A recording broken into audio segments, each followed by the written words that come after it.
If you're moving to the Katy area, chances are you're going to live in an HOA. And today, I'm here to break down the good, the bad, and the ugly. Hi, I'm Carolyn Bauerschlag, a local real estate agent right here in Katy, Texas, helping people just like you relocate from all over the country right to our wonderful area.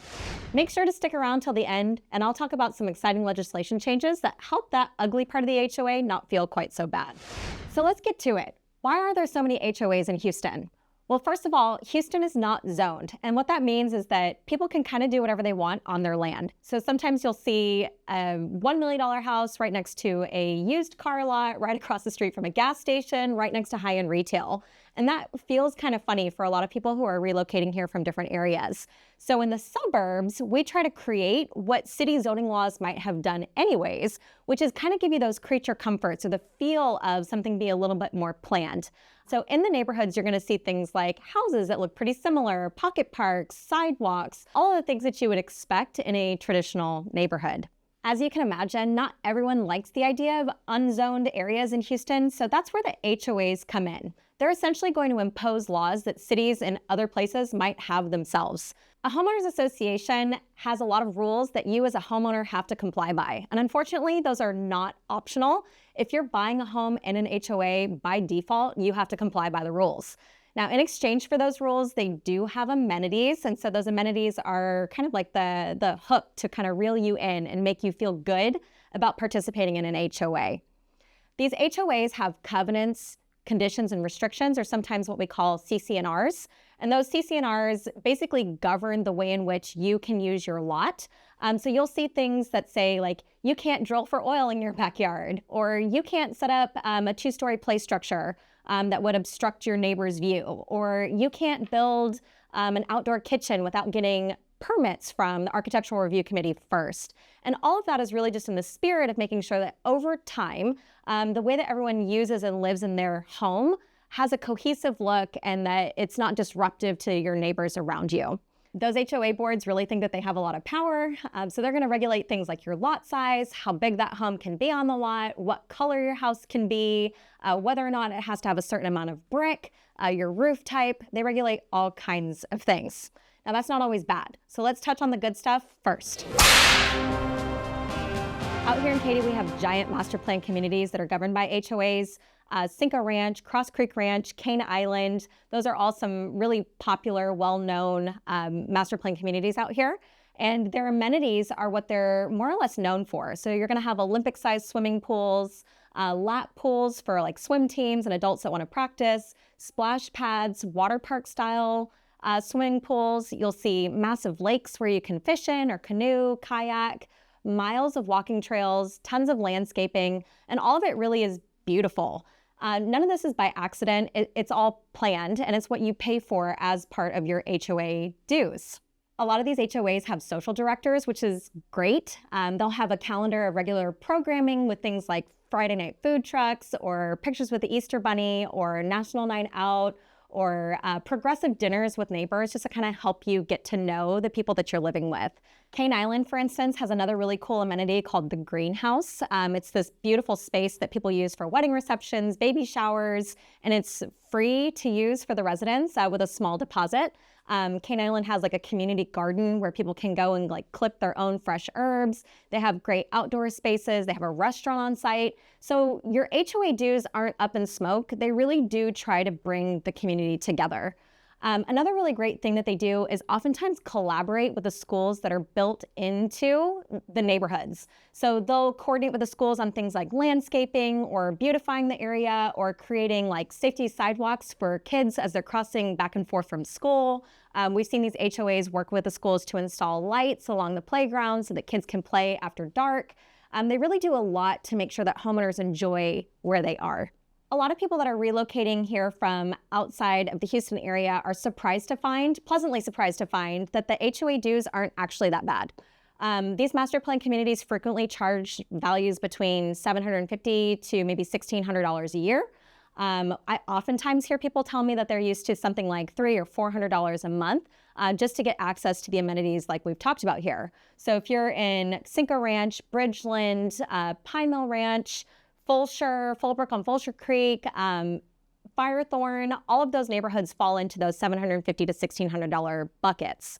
Now, we do see neighborhoods with higher HOA dues, but those tend to be ones that are going to be either gated or something that's reserved for people like 55 and up. So if you think about it, if you have access to amenities that are reserved just for you that someone else doesn't have access to, naturally your personal HOA dues are going to be higher.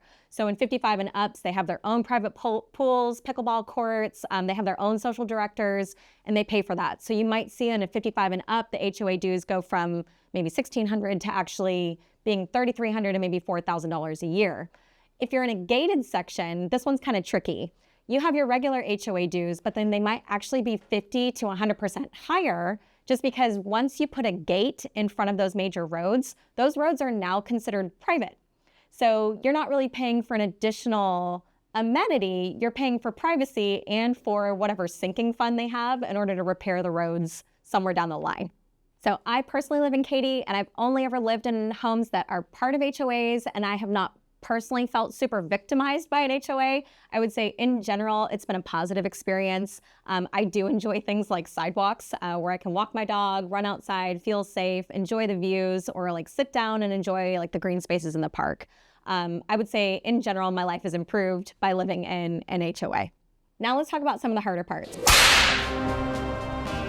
I don't feel personally victimized by an HOA, but I am somewhat irritated by them. And I would say the majority of people that you talk to, whenever you hear the word HOA, they typically roll their eyes. And here's why. In our contract, it straight up says HOAs retain the right to foreclose upon your property for failure to pay your HOA dues here in the state of Texas. And it's kind of wild if you think about it, right? Like the typical reasons for foreclosure would be like you didn't pay your mortgage note or you have unpaid taxes on your property. Like those are major fees. You wouldn't really think of something that's like $750 or $1,500 not being paid, like that being a reason for you to foreclose upon your home. Now we do have some better news about that closer to the end of the video, and I'll get to that shortly. But HOAs do have an unusual amount of technical power. Now there's debate amongst homeowners on whether or not those HOAs have practical power. So let's say you live in your home and you're abiding by your HOA rules, and your neighbor across the street for some reason has let all of their landscaping die. That HOA is probably going to send them letter after letter after letter. They're probably going to fine the homeowner, but whether or not they can actually begin foreclosure proceedings is kind of a gray area. I personally don't have any narratives from family, friends, clients about foreclosures due to HOA, but it is something for you to be mindful of. I would also say that HOAs on single family detached homes, so like your traditional home on a regular lot, is very different than an HOA where it's a condo or a townhome, and we'll get to that later in the video as well. I mentioned to you earlier that homeowner associations do fine their homeowners. Typically what we see is kind of like a 3 strikes and you're out policy. So you'll get a warning letter, you might get another warning letter, and then maybe on that 3rd letter, they're actually gonna fine you. They'll make it part of your bill, they'll send you an invoice. You also get to pay for their postage for those fine letters that they sent you. It's delightful. I personally have received letters. I live in Cinco Ranch right now. I've personally received letters for things like egregious offenses, like leaving my trash can out for 12 hours too long. One time I got a letter for a car in front of our home that we don't even own. Don't know whose car it was. Got a letter for that. You can't actually find me for a car that I don't own, but those are the types of things that you might expect from some very active HOAs. Now, I've also lived in a different neighborhood where it was like a 1,500 home community, and we did have an HOA, but the HOA didn't really have any enforcement. It didn't have any teeth. So we never got a letter. And I almost kind of wish that maybe some of my neighbors did. So for instance, my direct across the street neighbor had a 12-foot tall boat that was literally parked in their front driveway. And like the kids would come out and they would like sun themselves on the boat. It was an awkward experience for all of us. We also kind of lived in like this half moon cul-de-sac. And like every day, an additional like white truck fleet vehicle would show up. So it kind of started to look like a used parking lot in this half cul-de-sac, which I didn't personally appreciate. We had another guy that was pretty bold. He would bring like a 20-foot flatbed trailer and like block people's driveways. So it was just kind of a menace. And one day on this flatbed trailer, he brought like this huge fuel tanker that was on top of this flatbed. Obviously the neighbors didn't appreciate that. And it wasn't just one-time things, right? Like you can kind of overlook those types of decisions, but when it's habitual, I would say that that becomes pretty frustrating. So ideally, everyone would be respectful of their neighbors, but when they're not, I would say that's when an HOA with some enforcement can be a little more helpful.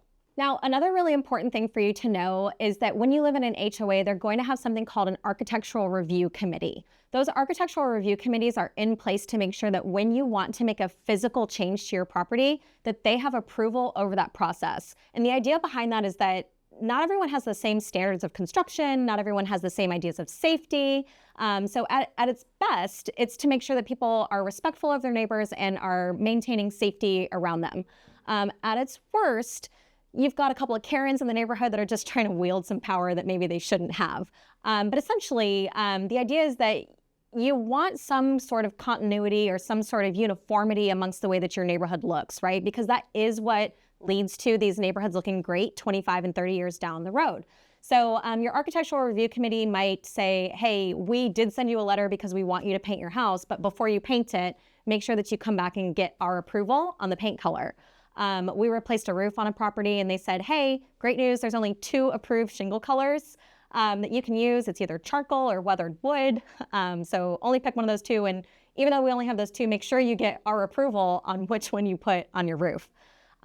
Bigger deals with architectural review committee things are going to be things like your outdoor kitchen because you're installing gas lines, pools because you're digging a giant water basin into your backyard. You need to make sure that those things aren't encroaching into your easement. So there is kind of a rhyme or reason to what they're doing. Architectural review committees can be really irritating when they change the rules and they don't tell you, right? So a lot of people do like an interior stain on their fence just so that their fences last longer. And they look nice, right? And so sometimes people might stain the front of their fence and that might be kosher for a few years. And then a new property management association comes through and they say, hey, we don't allow for stained fences anymore. And so sometimes you can get into an unnecessary sort of fight with an architectural review committee or with a property management association. So just always make sure that if you're going to make a change, you run it through that review committee first. As far as where this comes up in a real estate transaction, on every single deal, we have to order something called an HOA statement of account. And that HOA statement of account is basically like a tattletale report card for whether or not you as a homeowner have complied and whether or not that property management association sees some sort of issue with your home. So quite literally, a spy or a employee of the HOA will go out to your property and they will sometimes count your bushes. They'll look at your paint color. They'll make sure that you didn't maybe extend your driveway in a way that was not authorized.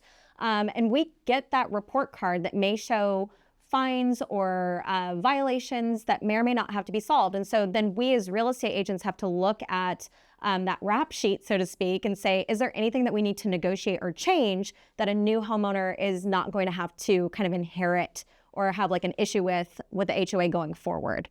Moral of the story here is if you're going to make a change to your property, make sure to run it through your HOA first. One way or another, it's going to come up in a real estate transaction.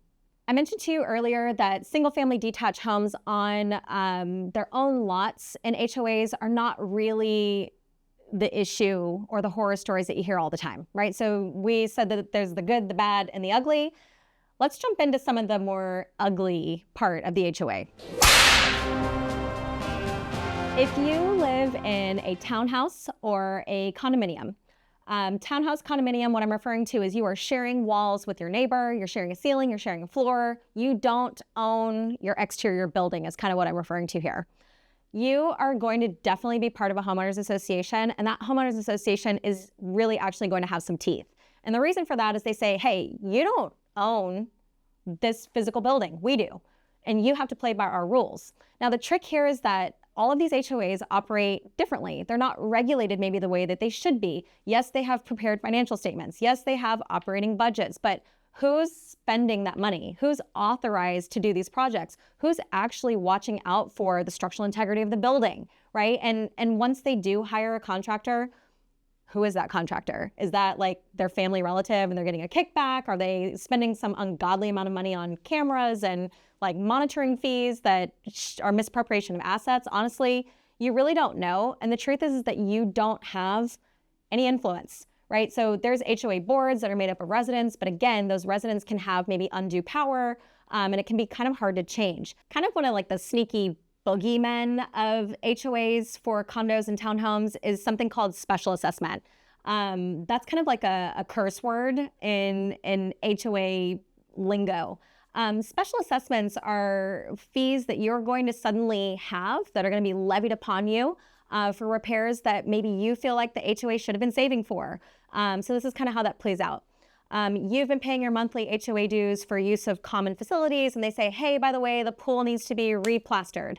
And you're like, well, what was that operating expense for that we've been sinking money into every single month? And they're like, oh, well, we repainted the gates, or, oh, we repoured the concrete, or, oh, we repainted the entire exterior. And you think in your mind that someone's obviously been planning for replastering the pool, and you've come to find out that maybe they didn't. So now they say, hey, we're going to replaster the pool, and this is going to have a net effect of $75 a month to you for 2 years. That's a surprise fee that you have to absorb. Another practical one that we see come out of this is foundation repair.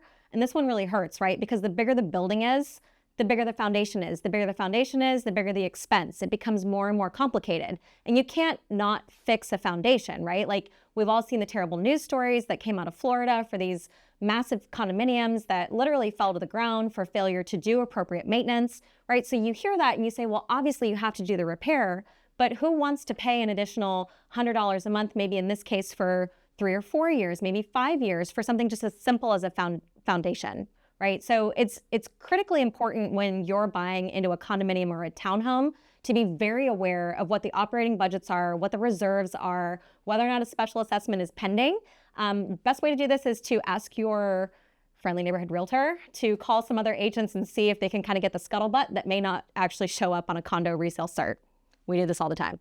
The last thing to know about these HOAs and condos and townhomes is that they are faster to find. So I mentioned to you in the single family detached space that maybe you get 3 strikes and you're out. I would say in a townhouse or a condo setup, immediate fine. If you bring your furniture out to the dumpster and they say, oh, that's heavy trash and you're not authorized to do that, immediate fine.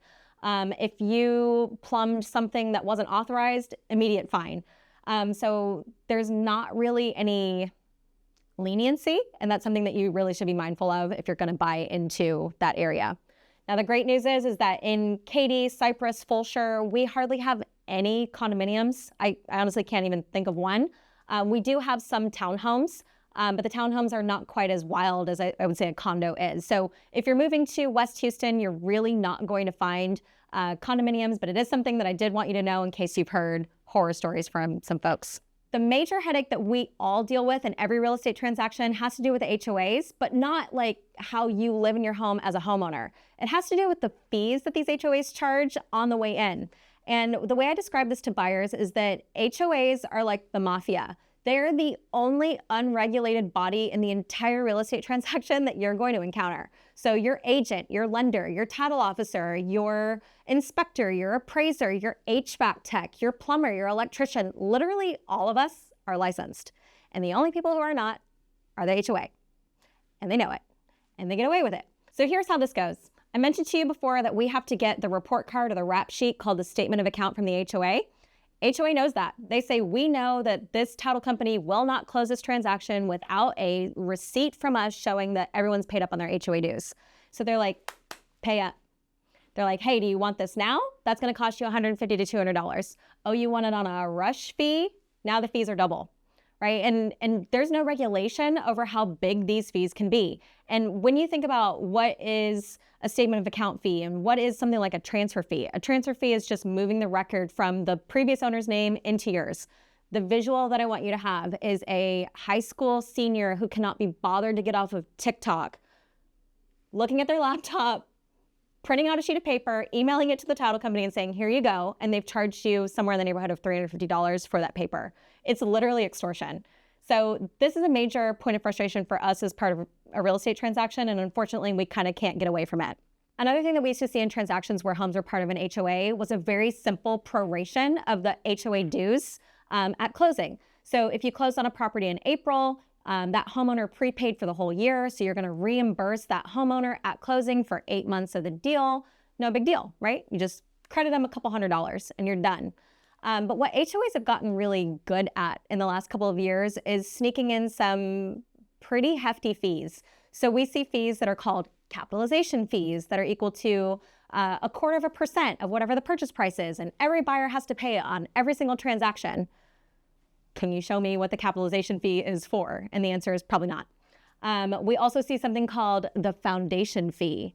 And the foundation fee is magically equal to 1 year's worth of HOA dues. Can you explain to me how that's different from the capitalization fee? Because I'm confused. And the truth is that they cannot, right? And you can't get out of it. It's part of their bylaws. It's just going to happen. They put it on that receipt and they hand it to the title company. They say, pay up. We've seen HOAs go as far as saying, hey, you have to use this particular provider for security services. You have to use this particular internet. Maybe some of those fees like fade off after a year, but the amount of power and fee enforcement that they have in a resale transaction is literal insanity. And I would say that is my personal pain point when we are talking about HOAs. Now, I promised you a silver lining, and so I did want to end on a positive note. I think the Texas legislature recognized that HOAs probably have too much power. Now, what we haven't seen is them getting in front of how many fees they can charge as part of a real estate transaction, and I personally would love to see that change. What we did see, though, is them say, you know what, HOAs probably shouldn't be able to foreclose upon people kind of at random or according to their own mafia-related laws. So we've seen some regulation come through for basically due process. Like an HOA is going to have to go through a certain number of steps. They have to be able to collaborate with the homeowner, give the opportunity to the homeowner to make whatever HOA issues right before someone loses their home. And that really is kind of how it should be anyways. So we were really happy to see that change. That's all we have for today on HOAs. And if you're thinking about a move to the Katy or West Houston area, I would love to be your realtor. Make sure to check the description below for contact information for how you can get in touch with me personally. I am a real person and I would love to talk to you. And if you found value in what we chatted about here today, make sure to subscribe to our channel. We put out content like this every single week. See you soon.